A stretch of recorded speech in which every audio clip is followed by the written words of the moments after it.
If you fail, you make a mistake and you fail, you learn from it. It's okay. It's not the end. You learn more from your mistakes than you do from your successes.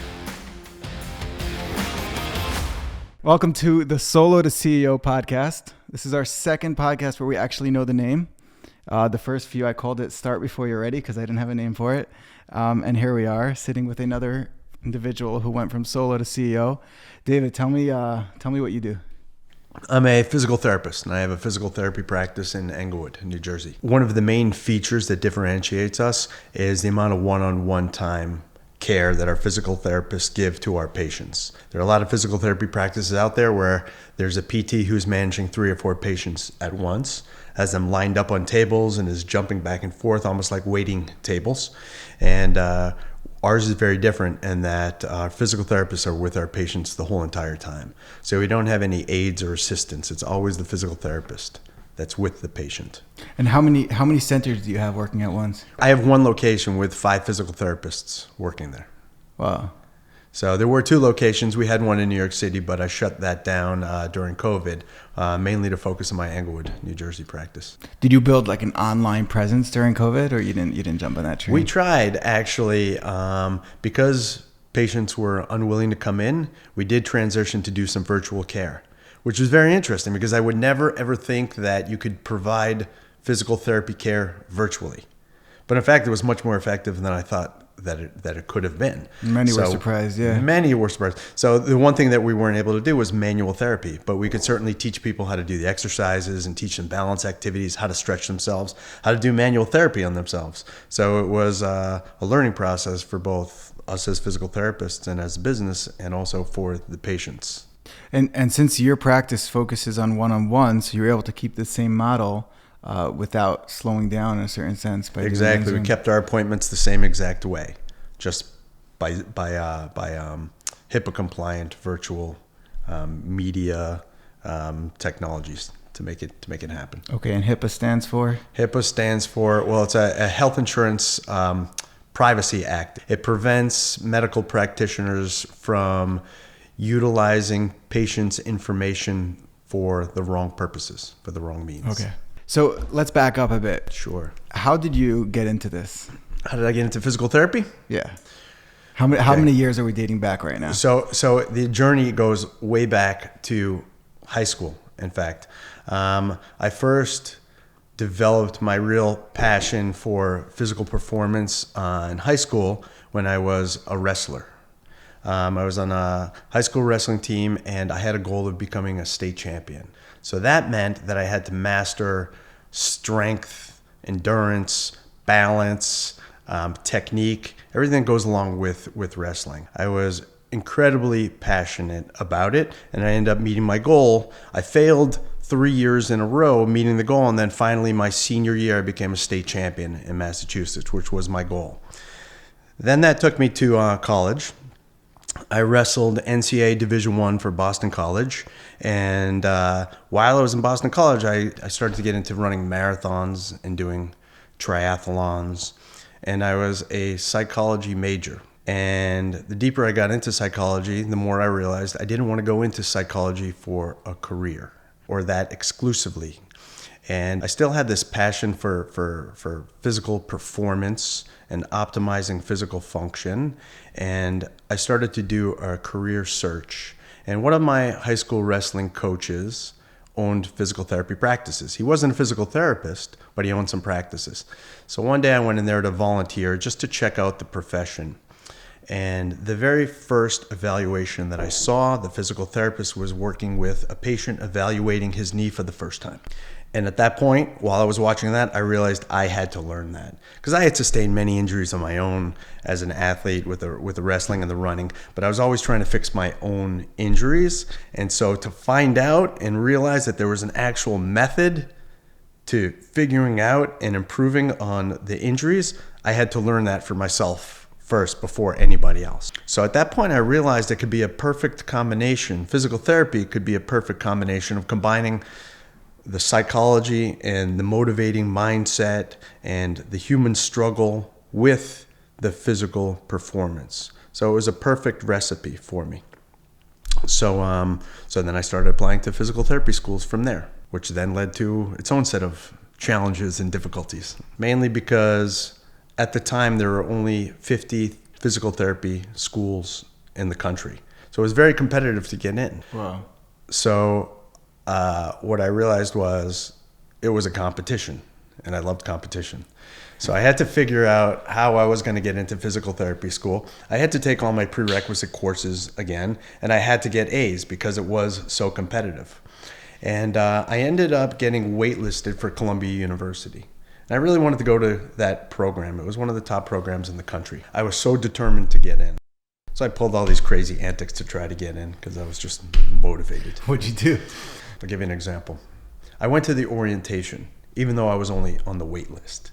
And I went there as if I were already accepted into the program. And I went around and I met everybody on the faculty, introduced myself, made them know my name. And I met all the other students that were already accepted into the program. And I made sure that I met the director of the program. No one's asked for like an ID card or anything? They did. I met the director of the program. Her name was Dr. Joan Edelstein. And I told her, I'm not enrolled yet. I haven't been accepted. I'm on the wait list, but I'm here because I really want to go to this school. She said, great. I'm glad that you came. Great to meet you. So about a week later, after the orientation, I called up Dr. Edelstein. I said, hey, it's David Goldman. Remember from me? The orientation. From the orientation. I was wondering if by any chance I had moved up on the wait list at all. She said, oh, we appreciate your call. Thank you so much for calling. But no, you're still on the wait list, still in the same spot. But we'll let you know if that changes. Okay, thank you. About a week later, I called back again. Same spiel. Hey, Dr. Edelstein, it's David Goldman, super enthusiastic over here. Was wondering if I moved up on the wait list. She said, no, David, you haven't. You think something would change if you called again? All right, just let me know if anything changes. And then, like a fool, about a week later, I did it again. I called again. And then she really let me know that I didn't need to call. We appreciate your call. We'll let you know. And so I thought at that point, I really blew it. So then I had to come up with a plan, right? So I sent her, I don't know if you remember these devices that would go onto the headset of a secretary's telephone, so that she wouldn't have to type and hold her ear like this. It was like it was like a saddle that would fit over the shoulder that would hold the phone up. Oh no, I right? never heard of that. So this was back in the day when they had telephones with cords, right? But it was a hands-free way of doing something, right? It was like maybe the very first hands-free. But there was a saddle and it would hold the phone. So I sent this in the mail to Dr. Edelstein, and I tried to come up with something cute. So I said, this is to prevent you from developing torticollis, which is an actual physical condition for wry neck. Right? There's a condition called wry neck, torticollis. I said, this is to prevent you from developing torticollis due to my frequent phone calls. And then she lost it. And then, no, she didn't respond. About a week later, I got my acceptance letter. Right? So I thought, wow, this is incredible. I got in. I was thrilled, right? But it wasn't until about a year later, when we're in physical therapy, we're in a class, and we're learning about different learning styles. Some people are auditory learners, some people are tactile learners, some people are out-of-the-box type of thinkers. And the professor at the time told us about this student who applied to school who was really outside the box, and he wanted to get in so badly. I mean, he told the exact story, my story, of the person who sent the telephone headset rest, the shoulder straddle, to the department to try to get in. And they said, we need that kind of person here. We need that kind of outside of the box type of thinker. You were like, I'm right here. And I was like, that was me. I was so excited to hear that. That's actually what tipped the scales in my favor. So that's great. So I was so dead set on getting into physical therapy. Like, I didn't want to wait around for another year to apply and work in physical therapy practice as an aide. We also had to have letters of recommendation from other therapists to get into school. You had to send them in. And there were physical therapists who I worked with who agreed to give me letters of recommendation, and they seemed like they liked me, but I wasn't so sure, and I wasn't taking anything for granted either. So I gave everybody, all the physical therapists who agreed to give me letters of recommendation, I gave them all letters of recommendation to schools that I wasn't actually going to apply to. and I handed it to them. They handed me back a week later, and the way they would do it back in the day was they would fill out the recommendation, the letter of recommendation, and they would put it in an envelope, and then they would seal the envelope, and then they would have to sign their name over it. And so I took those envelopes. These were to schools that I wasn't even going to apply to, and then I got to open it up and see what they said about me.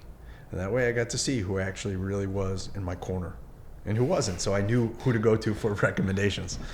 But those are just examples of how determined I was to get into school and how I didn't want to waste a second. That's an interesting lesson for, how you started your career. You went all in before there was any in to go into. I was 100% dead set on not waiting around another year and starting my career in that direction. That out of the box thinking is primarily what got you to where you are today. I think so. It was a start. So what happened next? Okay, so I went to physical therapy school, amazing experience, and my very first job was with the New York City Department of Education, working with multiply handicapped children. This was in Harlem, and it was a very difficult, heart-wrenching type of job. You're working with kids who really have the hardships, congenital disabilities, cerebral palsy, spina bifida, Down syndrome, fetal alcohol syndrome, lead, paint, poisoning, really horrible things. And so I worked with the Department of Ed for about 7 years, working with these multiply handicapped children. And as a therapist, it was difficult because I also needed to see some progress with my patients. And we couldn't make a lot of progress with these kids. Any progress that was going to come would come through some kind of innovations with genetics or surgeries, but there was very little a physical therapist could do at that point. So a couple of my friends, my colleagues, and I started up a physical therapy practice in New York City, located in a small gym. It was called Chelsea Physical Therapy, and we were open basically from 3 o'clock to 7 o'clock every day of the week because we were in the Department of Ed for the daytime. I really enjoyed that. So I slowly transitioned. I started going part-time at the Department of Education, and I started working in my practice now. I started slowly growing it. So I left the Department of Ed for 2 days a week, started going part-time there, and opened up my practice 2 full days during the week rather than just the afternoon. So I was biting off small risks, and it was successful. And then I eventually left the Board of Ed and opened up this practice full-time. And I still had partners there that were coming in the afternoon. So we grew this practice, and I was having a difficult time getting my partners to join me. I knew we could grow this thing. I couldn't grow it completely on my own, and they were unwilling for whatever reason to take on the risk. So I eventually left the Department of Ed completely, opened this place up 5 days a week, and just started networking like crazy. At that time, were you bringing in enough to be able to cover everything, or you took a dive? I was pretty much breaking even with my income from the Department of Education, mainly because I was slowly leaving. I was slowly transitioning out. I didn't go from having a full caseload at the Department of Education to having a very small or no caseload at my physical therapy practice. I slowly took off manageable size transitions. It was all very mitigated by the size of the risk that I was taking. And what do you mean by that? I first started off, I left the Department of Education for 2 days, and I would work at that practice for 2 days, and then it transitioned to 3 days, and then eventually I left. Small chunks. But as I was doing that, you have to realize, when you're starting up a practice, word of mouth works exponentially the more people you're seeing. Right? The marketing, if you see 2 people, then they tell 2 more people. If you see 10 people, they tell 10 more people about you. So the more people you get to help, the more the marketing can spread. Were you doing anything to facilitate that word of mouth referral system? So, often a patient would come in and find us through word of mouth of a friend, or we happen to accept their insurance. So anytime we had a new patient who would come, they would have a referral from a doctor, and I would always try to connect to that doctor. Always try to create a relationship with that doctor so this doctor could see what we were about, and hopefully start sending us some patients. Always try to build connections. Wait, you're saying didn't that doctor just send you a patient? No, the patient might have found us randomly because we accepted their insurance. Oh, you find out who that patient's doctor is. And the patient would always show up with a prescription from their doctor. Oh, and so we would have their name and their phone number. And from there, I would try to create a relationship with that new doctor, and hopefully they could become a new referral source. Now, eventually, I became friends with some of these surgeons who were at NYU Hospital for Joint Disease. And from there, I figured out how to get onto the NYU Hospital for Joint Disease preferred provider list. And that gave us access to many, many doctors at NYU, which was great because then we could go to grand rounds, we could go and observe doctors in the operating room. It gave us all these great, wonderful privileges that we didn't have before. So it slowly gave us the opportunity to connect and meet new doctors. It only served the patients even better because we could see these patients from while they were in the surgical room, in the operating room, all the way through to physical therapy. So it was a pretty amazing experience. That brought you to where you are today, pretty much. So that was happening in the city, and then I had a whole bunch of friends in Englewood who were starting to get into triathlons, and these guys were not training properly and getting injured. So they'd call me up, "Hey Goldman, you mind if I come over and you can help me out with my hip or my knee or whatever while we're watching the game?" I'm like, "Yeah, no problem." So I'd open up a massage table and be watching the game, and I'd be working on their leg, and it started to catch on. More and more people started to want appointments in my living room. I said, "This is great, but I'm like volunteering a lot of time here." I'm like, "Guys, I have to bill your insurances." And they're like, "That's fine. We thought you were doing that anyway."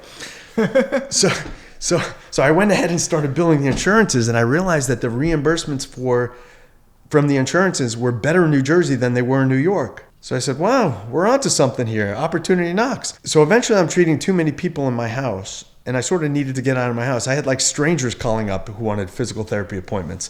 So I started to rent some space in the next town over, and that grew. And I started to transition out of my practice in New York City. First 2 days a week, and then 3 days a week. And then I saw that it was actually a great deal. I didn't have a commute. I could treat all my friends and neighbors here in Englewood without making them schlep into the city to see me. And the reimbursements were better. So I started up a practice in New Jersey.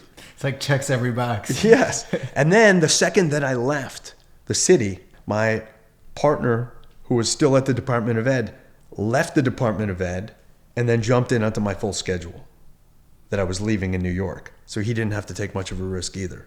So it created, me leaving New York City created a huge opportunity for my partner Jim to jump in.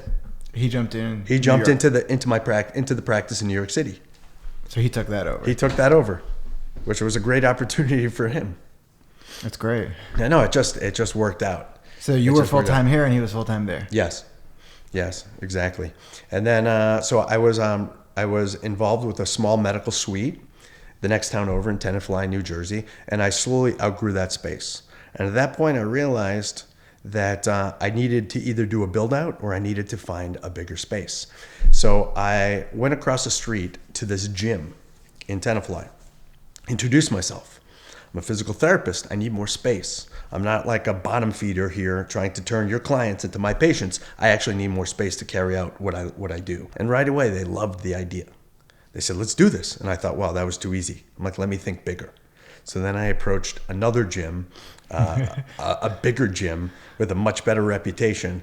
And I sort of approached them with the same marketing.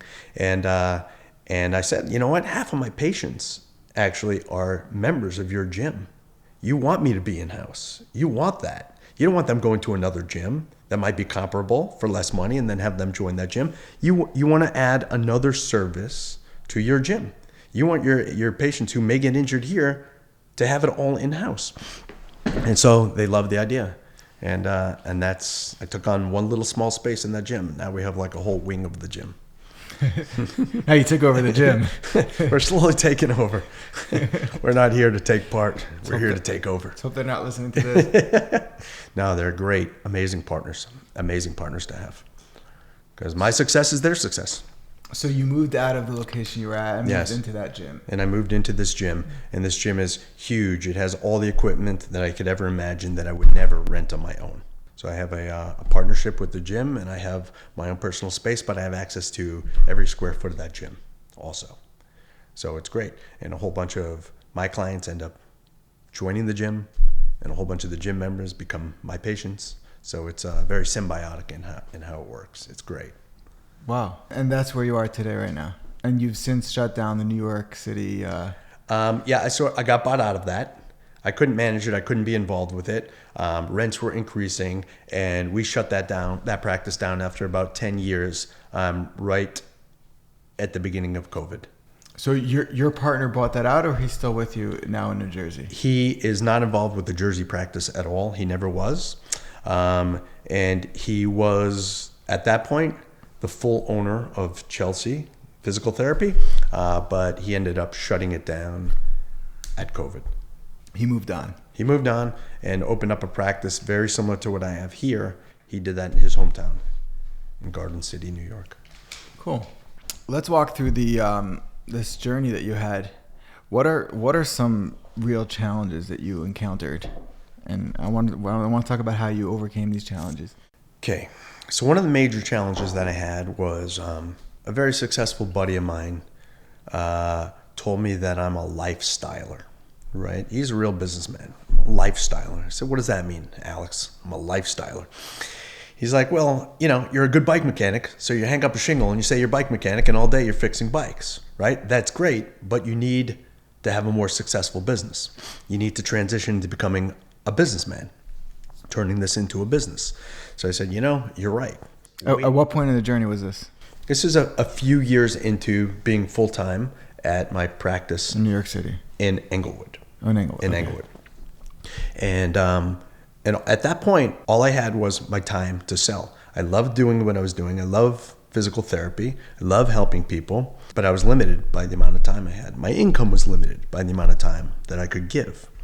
And being that I do 1 hour one-on-one appointments, if I do 12 in a day, that's a 12-hour day of doing physical therapy. It's a lot. It's very taxing.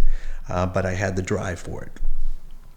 But I was stuck in how far I could grow unless I wanted to give up more time.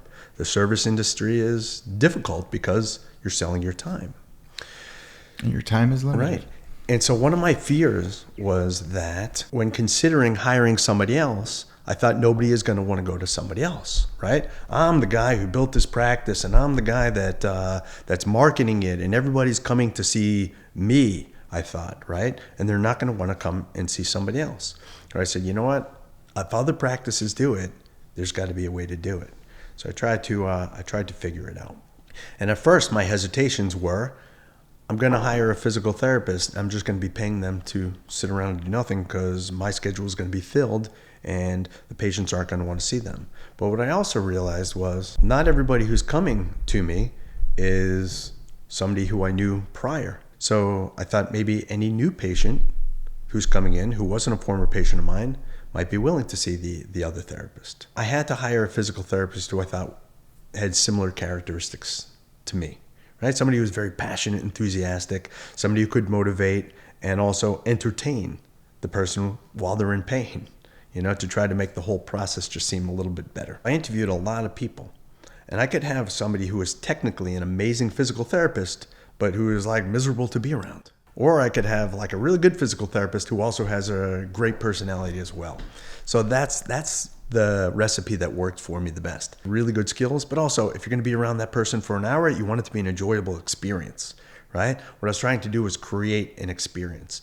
So at first, one of the things that I would do is co-treat. Myself and the other therapist would both work with that patient until I felt that they were comfortable to just go with the other therapist. But it was foolish of me. It was silly of me. It was short-sighted of me because the patients were happy as long as they were getting better. They were happy. So it didn't have to be me. And so we slowly started to grow it from there. But that was one of my biggest fears, my biggest obstacles was everybody's just going to want to see me because it's my practice. And I stupidly named it Goldman Physical Therapy.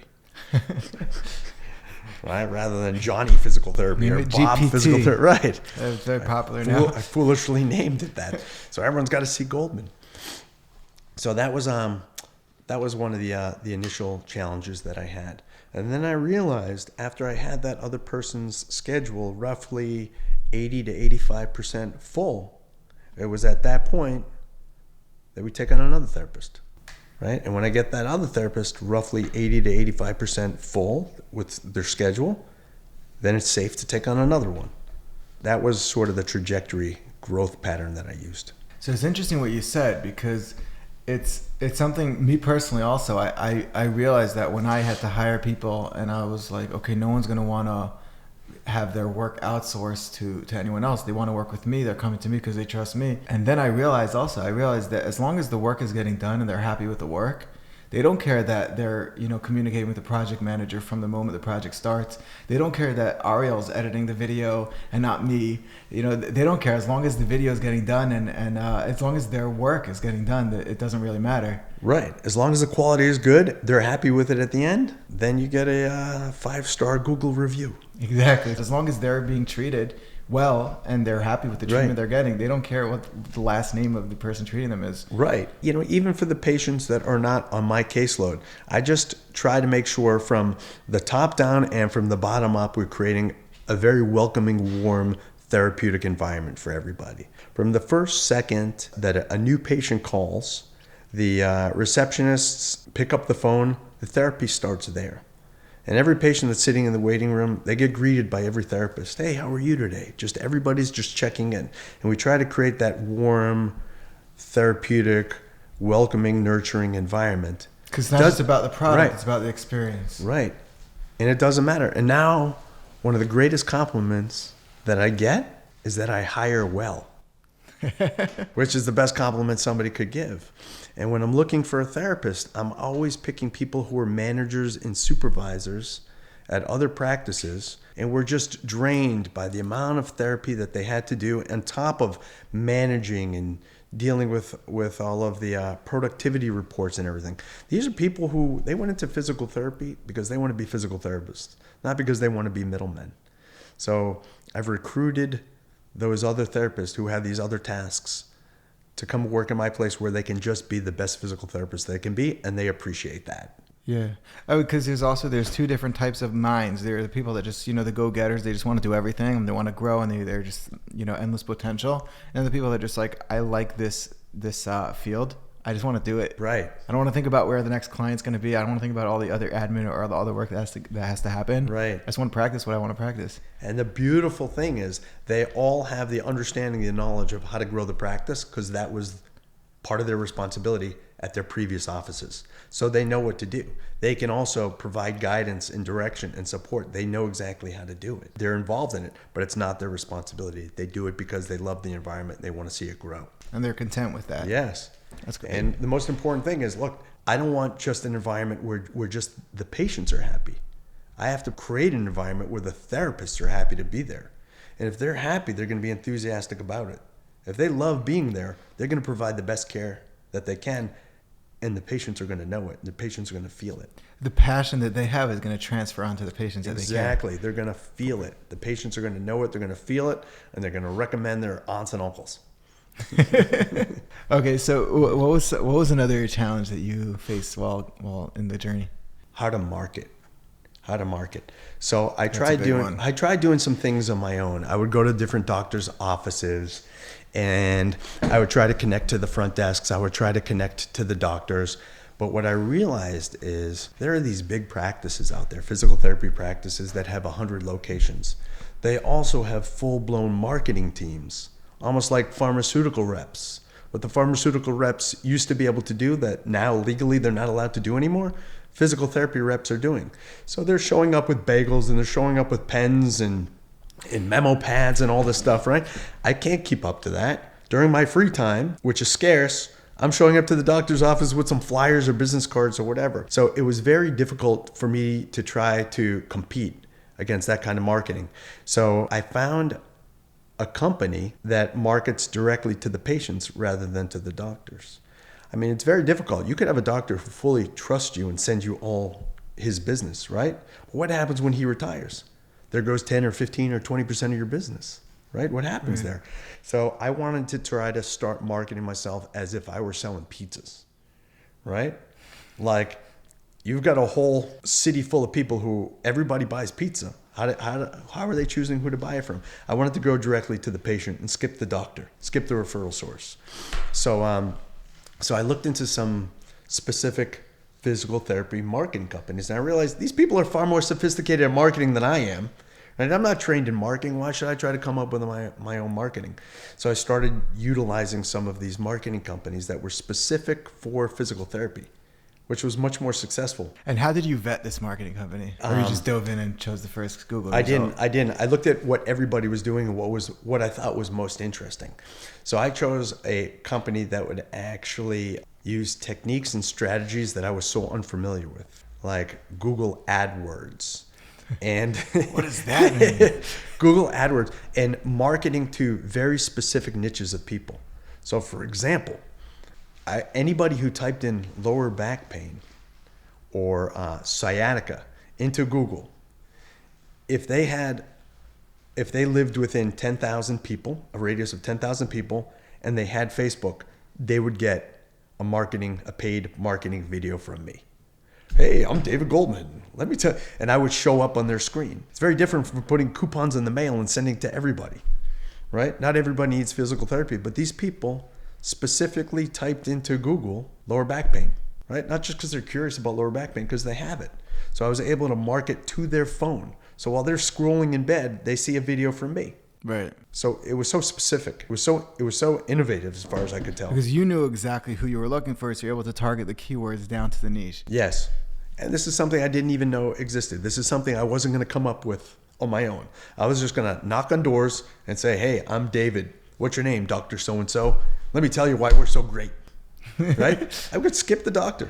We can go directly to the patient. It was mind-blowing. That is mind-blowing. So I want to ask you a question about the video. You said that it was your face on it. Now, I preach about this all the time, but I want to hear why did you choose to have your face on the video as opposed to... It actually wasn't even up to me. This is the way the marketing company said what works best, right? And not only that, if they watched the marketing video and it was interesting to them, they would sign up for a free workshop that was going to be given by me. And when that would happen, I would get their contact information. There would be a lead. This workshop was virtual or physical? It was physical at first until COVID hit, right? And I would get their contact information. I would call them up. Hey, this is David Goldman. Thank you for watching the video and responding. Tell me what's going on with you. And right away, they're a person who's in pain. They're a person who may be an eligible candidate for physical therapy. You know, they were raising their hand and saying, I have pain. And they already saw you on the video. So they saw me on the video, and then I would ask them about what's going on with them. My video was to invite them to a workshop for lower back pain. But why wait 3 weeks for that workshop if I could just get you in tomorrow? So it was so sophisticated, and it was skipping the middleman. It was skipping the referral source and going directly to the person who needed the care. Oh, so the free workshop was in a few weeks' time. The free workshop was in a few weeks' time, and it was happening, right? And so we would ask people if they wanted to come in beforehand rather than wait for the workshop. But then they'll have to pay for that. No, they would come to the workshop for free. The workshop is free.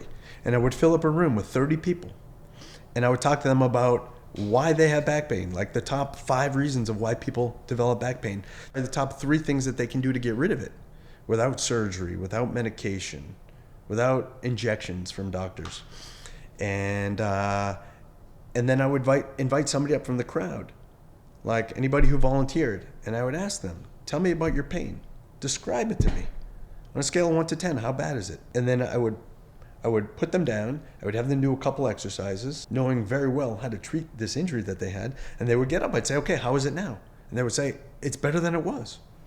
And it was almost like a magical moment, like a round of applause, you know? Like, this stuff works, this stuff helps, right? This is a volunteer from the audience. What percentage of those people would become clients? Very few.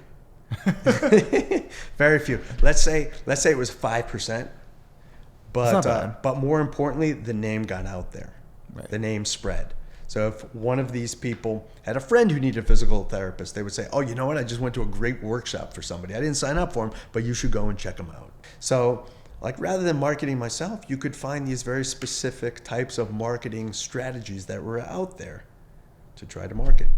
And it was great, and it was interesting, and it was hard work, though. Very hard work. Absolutely. Because you got to make these phone calls. You got to stick with them. You got to almost sell them on it. What would you say was the biggest revelation that hit you, you know, over the course of that journey? When you're giving away something for free like that, people can be very skeptical.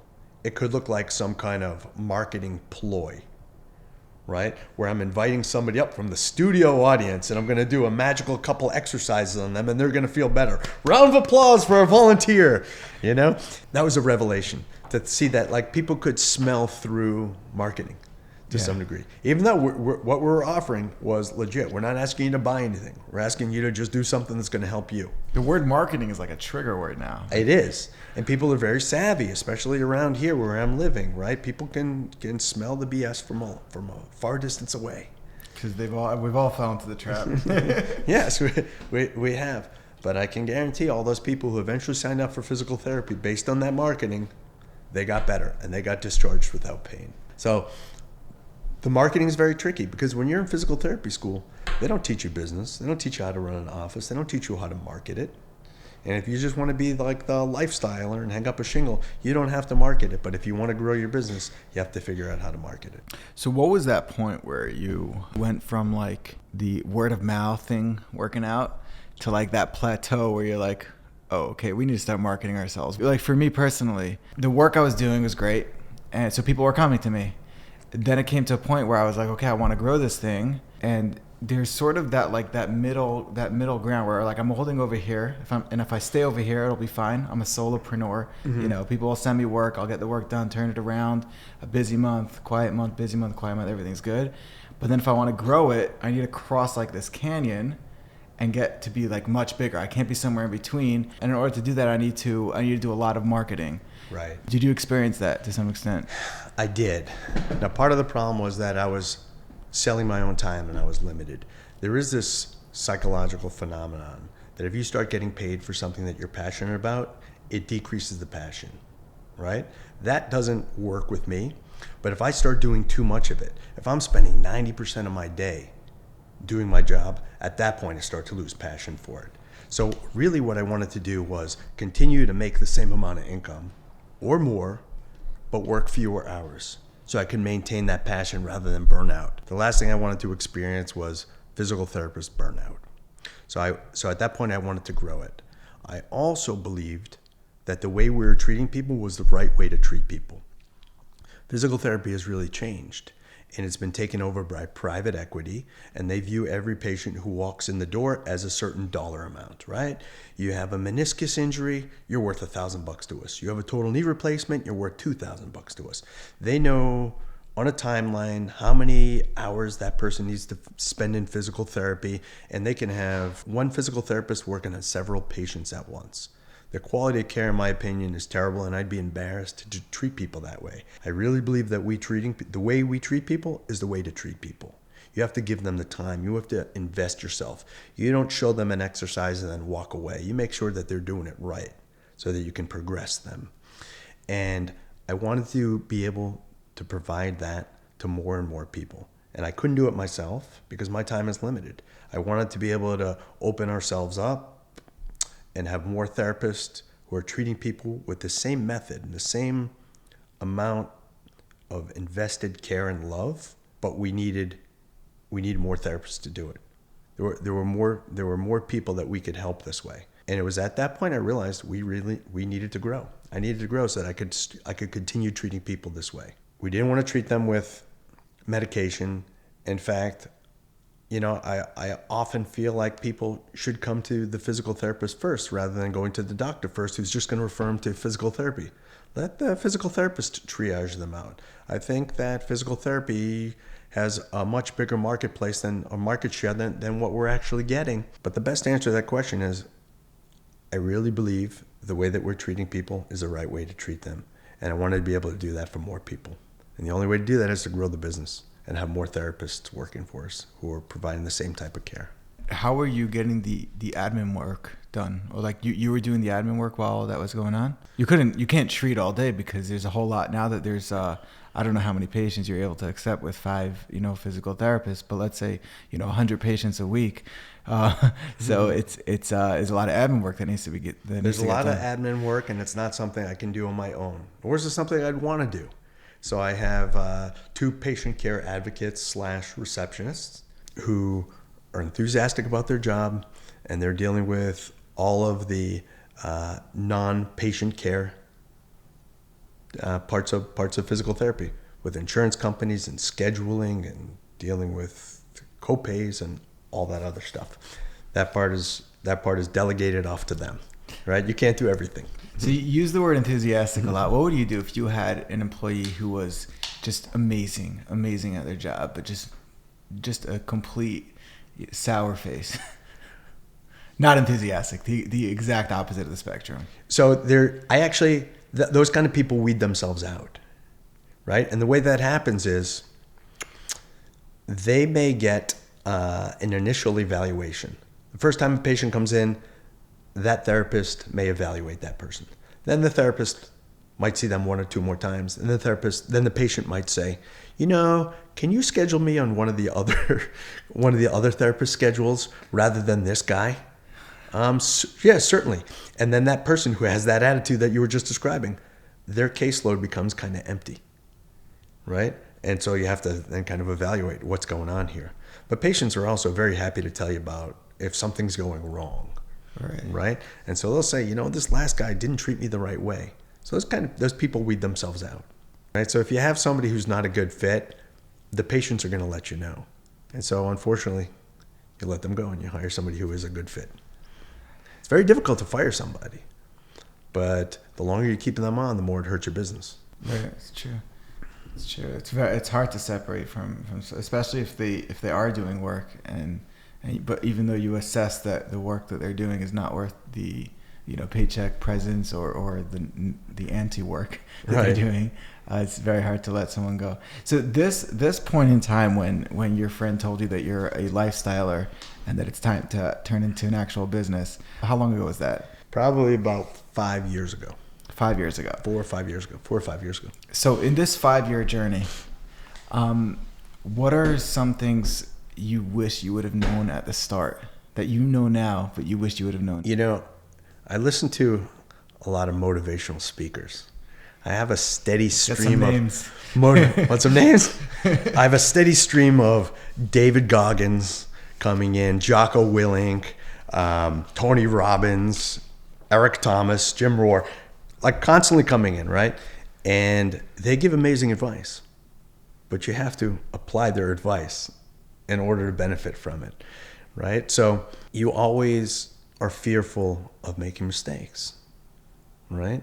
But you realize that if you fail, you make a mistake and you fail, you learn from it. It's okay. It's not the end. You're actually farther along from before you made that effort. Yes. Nobody gets through this without making mistakes, and you learn more from your mistakes than you do from your successes. You learn what to fix the next time around, so it's successful. I mean, it's the same thing with that's how you discover with a therapist. You see this therapist is not doing such a great job. Your employee is not doing such a great job. How long do you let it go?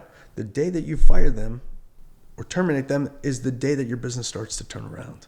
Moving forward without fear is something that I wish I had more of 5 years ago.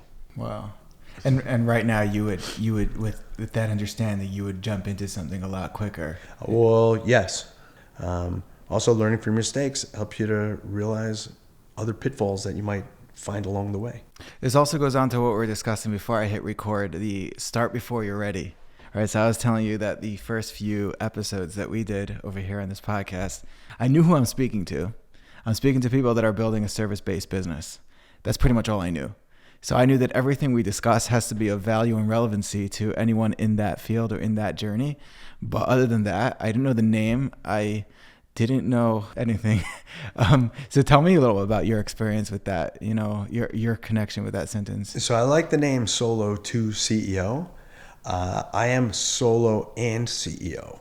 What do you mean? Right, because I'm still involved. I still have my hands on patients all day long. I haven't stopped. I haven't given up that actual physical therapy care. I'm doing that side by side with my employees. Which is something unique. I want to open that up after this. Which is, I still have a passion for it. I still want to do it. I can't see myself not doing it and just running a business. And so I am the practitioner and the CEO. There's pros and there's cons. I have less time to work on and develop the business because of it, but I also try to set a certain vibe and an atmosphere in the office. I get a lot from my therapists as well. They provide me with so much insight. And I watch them and I analyze them. And I'm still learning as a PT as much as I am as a businessman or the CEO of this company. So I'm doing both. There may be a point in time where my body breaks down and I won't be able to be a physical therapist anymore. This is a limited window. I don't know when that will be. But until then, I'm going to keep on working. I mean, even when I've had my own injuries, I ruptured my bicep. I was still working with one hand. You just pull it off. If you love what you're doing, you find a way to do it. So when that time comes when you don't feel physically up to continuing the practice, you'll still be able to continue in the capacity of a CEO. Yes. So then you'll be at that end of the ladder, the solo to CEO. You'll have dropped that solo completely. It's difficult to imagine because I get so much from my patients as well, right? I'm providing them with something, but you spend enough time with somebody, you develop a relationship, right? And so I get as much from them as they are getting from me, and relationships develop, friendships develop. So giving up on that aspect, I can't imagine doing it. Because often I feel like I'm just doing work on people who have become my friends. Will I become like the welcoming committee of Goldman Physical Therapy someday and just dealing with running the business and playing golf? I don't know. I just don't see it happening anytime soon. In fact, I was at a college fair with my oldest daughter a few months ago, and one of the college professors asked her what she might be interested in. And she threw out physical therapy. I've never heard that before. That was the first day. I'm like, wow. We got a job waiting for you.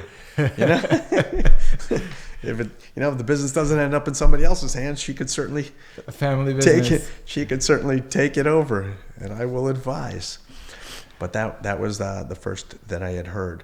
But the business doesn't have to run with me in there. I follow on Instagram somebody called the Planning PT, and she's in Florida enjoying herself while her practice is running itself up in New York City.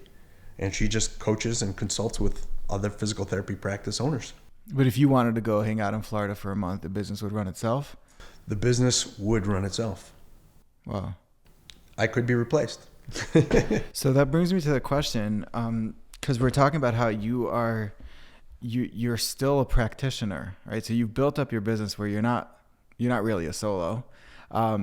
But you're still practicing. I understand why you do it, right? Because the passion is there. But do you feel the business would be a lot more profitable if you took full-time CEO position? I'm afraid to explore that question because I don't want to give up physical therapy, right? What I plan on doing is beginning to work fewer hours. I don't have to work till 8 p.m. anymore with my hands on people when I leave and I'm just exhausted like I just ran a marathon. I don't have to do that anymore. I got to leave a little more reserve in the gas tank for myself here for balance in life, family and marriage and everything else that's involved with life. But I'm always on such that wrestler mindset. Just do more, just keep doing more, don't give up. You can do a little more. And I have to back off that a little bit. The business probably would be more profitable if I were to step back and just start employing more people. But it doesn't have to be. I could connect with the right accountants and the right business strategy people to figure out how I can meet whatever my dreams are. If I want to practice 2 days a week, I could do that. Right.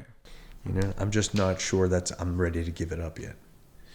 Because you enjoy it. I enjoy it. I love it. It's such a great feeling to run into people who you become part of their life and you've helped them out and they're, telling their friends. It's just a wonderful feeling. It's just a great feeling. So you fall into that category of love what you do and you never work a day in your life. Because my favorite twist on that is people take that a little too seriously and they just do what they love. So I like to say, do what you love and you never pay the rent. So, because if you're just doing the thing that you enjoy doing, then you really have to take and this is what you did. You really have to take a strategic approach to it, and not just do what you love, but do what you love with a business understanding and a business angle to it, and you managed to successfully straddle that line over there. So Monday morning comes. I don't know if I'm just a victim to all the podcasters and motivational speakers that I listen to, but I generally think Monday Morning comes, flip the switch. What opportunities are coming my way? And what am I going to make happen this week? That's generally my mindset. I don't walk in with fear and say, oh, here comes a long week. I'm starting another 12-hour day today or 14-hour day today. I love it. So how do you approach the whole work-life balance thing? That's one of the benefits of owning your own practice and not being somebody else's employee, is that you can make your own schedule. It can work against you also, depending on how you use it. It can if you abuse it. But today is Sunday. I've been off since Tuesday afternoon. I took my kids skiing up to Vermont for the last few days. Wow. And when you're an employee, you get 10 days or 15 days of vacation time a year, and you have to apply to it. And you could be told no. You have to ask for days off. But I can pretty much pick my own schedule. If I want to plan a great date night for my wife, I can end early on a Wednesday night. It's up to me to make my own schedule. So I don't want to be abusive to my schedule also and not leave enough opportunities for my patients to have time slots. Right. What I meant was it could work the other way around, as in when you have a lot of freedom, sometimes you'll be inclined to use that freedom in the direction of being a workaholic. Because when you're an employee, you get out at a certain time and that's it. You're done. Right.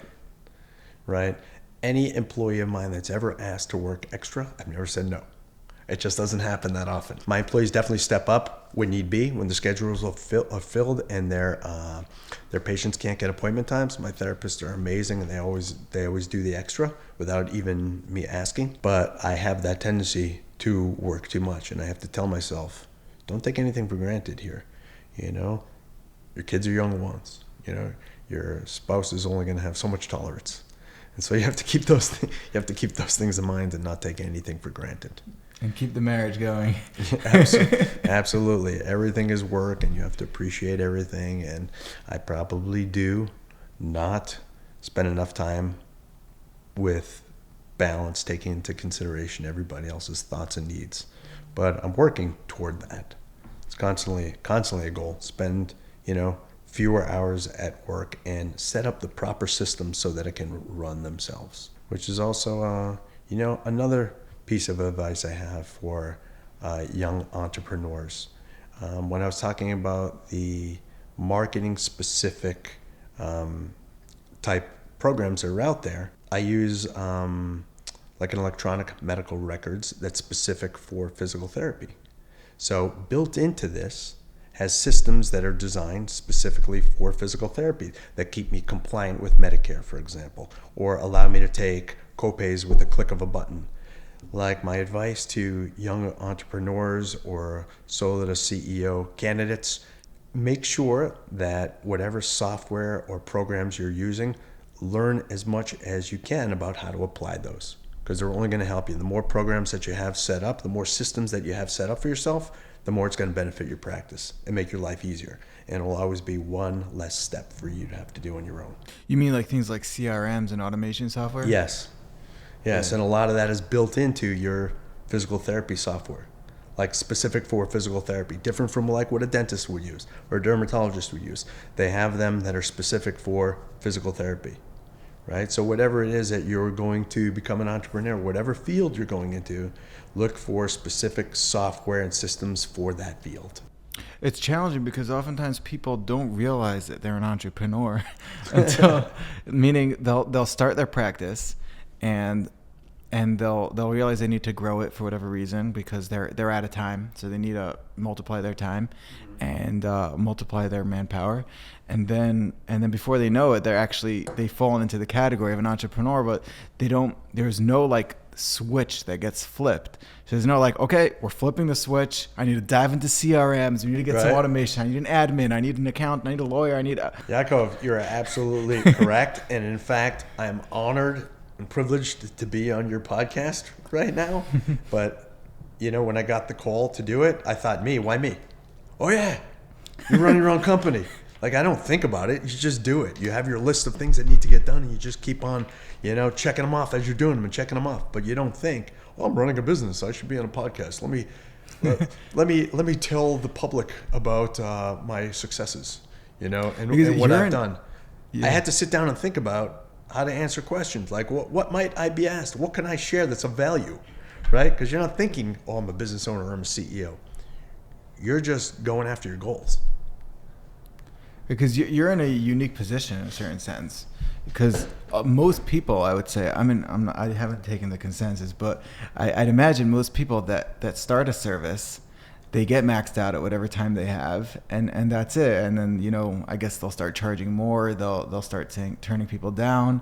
But then you have the people that just, you know, multiply themselves and turn it into a brand where they're not even the practitioner anymore. So you're unique in the sense that you're also practicing, but me, for example, the only thing I really do in terms of, you know, practicing and the work that I do is the filming itself. Mm-hmm. But other than that, everything else, I have either team members or we're outsourcing it.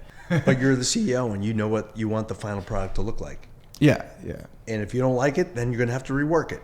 It has to be done to your desire, your liking, your vision, your goal.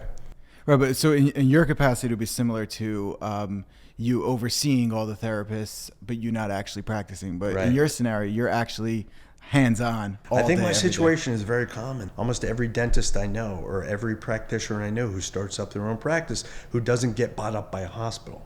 My sister-in-law just opened up a dental practice in Englewood Cliffs Dentistry, Liz Matrani, for anybody who needs a great dentist. She's doing exactly the same thing. She's hands-on with her hands on the tools and people's mouths all day.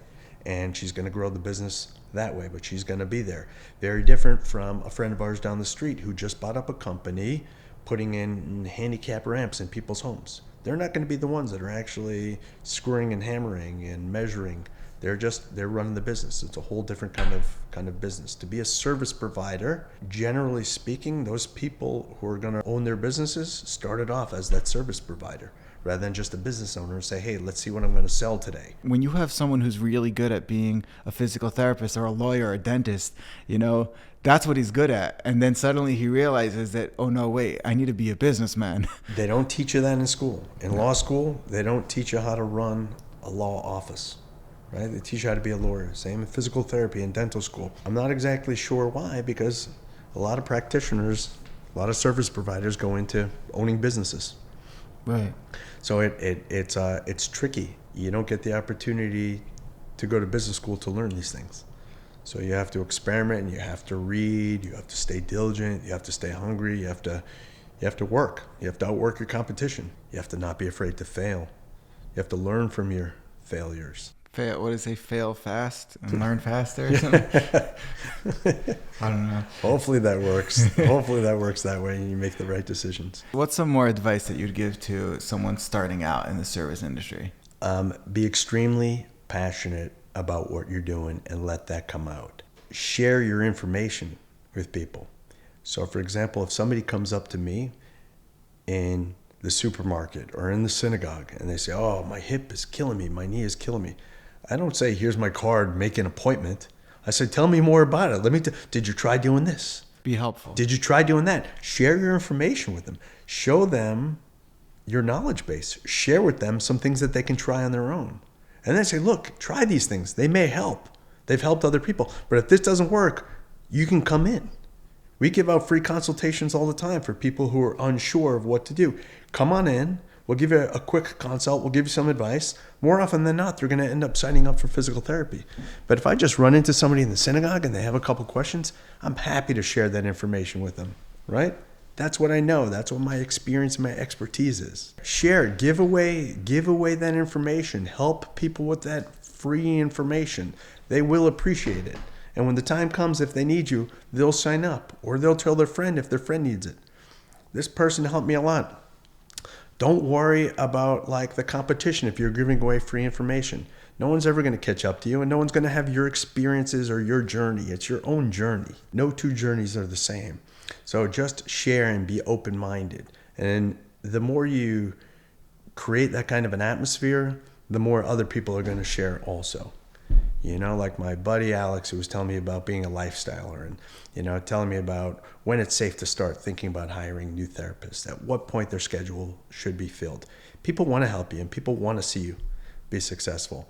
And people want to be in that culture of sharing, right? So share and don't be afraid that you're giving away too much information. If they get better, great. They got better based on your advice. That's what you want. There's something called inbound marketing and content marketing. They're sort of the same thing, different routes, but it's the idea of you giving over just a wealth of information, free information, without asking for anything in return to people that could be in your target audience, and giving it for free without no like spam emails, like here, here's advice, here's tips, here's what you can do, and what it does is it positions yourself as someone who is a source of information, and it builds you up. So what I forget who said this, but he says you gotta, was it Gary Vee? I think he says you gotta host the party. I think so. Yeah. So that's oh, you heard it say that? Yes. So what he says is that there's the information that I have, which I do have actually a lot of experience from myself and my own personal journey, but I don't want to just rely on myself and what I've learned. I want to actually bring people in and bring all of their, and that's how this kind of came about, where you're never going to show up on YouTube and start making a YouTube channel. It's not something, I mean, it could be you would, but it's assumed that most people that are running a successful business, they're not going to be found on YouTube. And what I want to do is bring those people and ideas that they have to share and bring them to the public. So that's why I'm here hosting the party. It really creates a community. Yeah. It does. It creates a community, and people will get to know you. They'll feel like they know you. Like I listen to David Goggins, I feel like I know him. He's in my head. or Jocko, I feel like, and there are, I don't know how many million other followers feel the same way. Like, right. We don't know these guys, right? We know the content they're putting out, and it's so valuable to us, and it's amazing. Right. And another thing also is to really get your face out there, because especially in the service industry, you're the face of the business. And so what social media has allowed us to do nowadays is to really, for free, get our presence, get our personalities out there, and so that people will feel like they've already had this connection before coming to work with whatever business it is. Mm-hmm. Yeah, it creates that familiarity.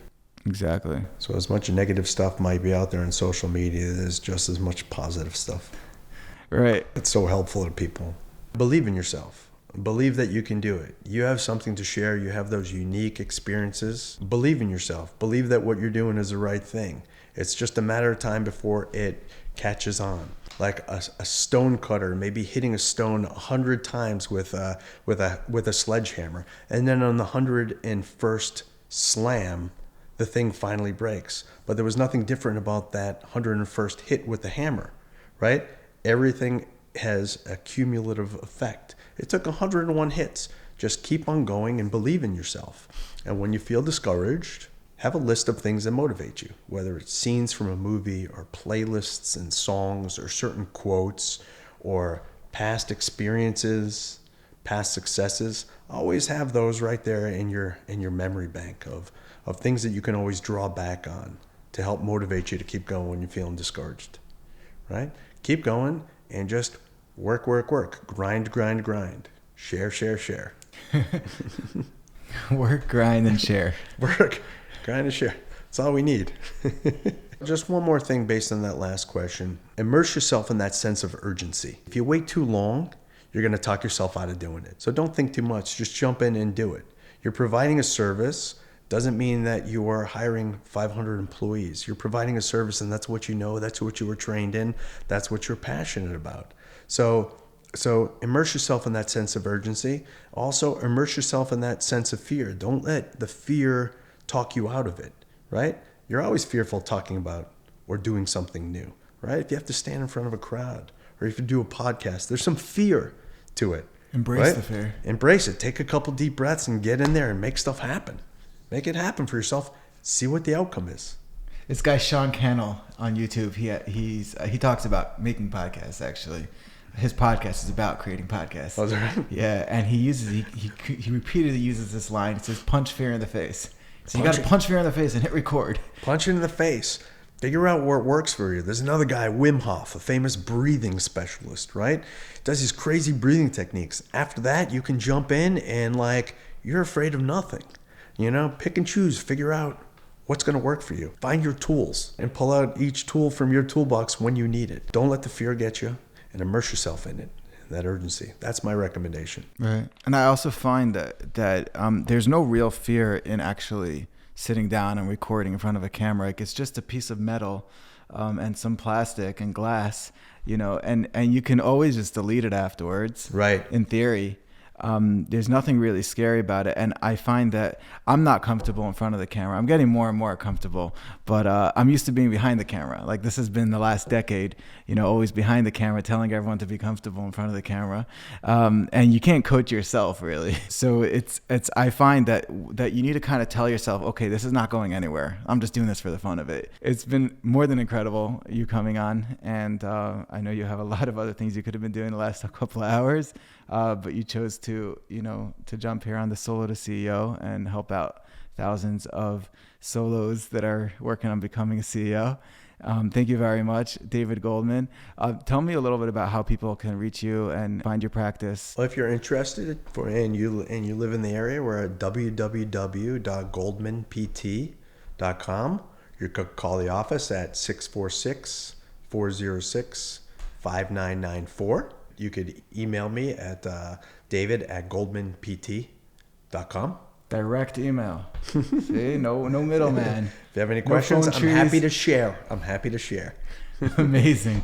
All right. Well, thank you very much for coming. Thank you for having me. This was great. This was a privilege and an honor. I appreciate it very much. And until the next time.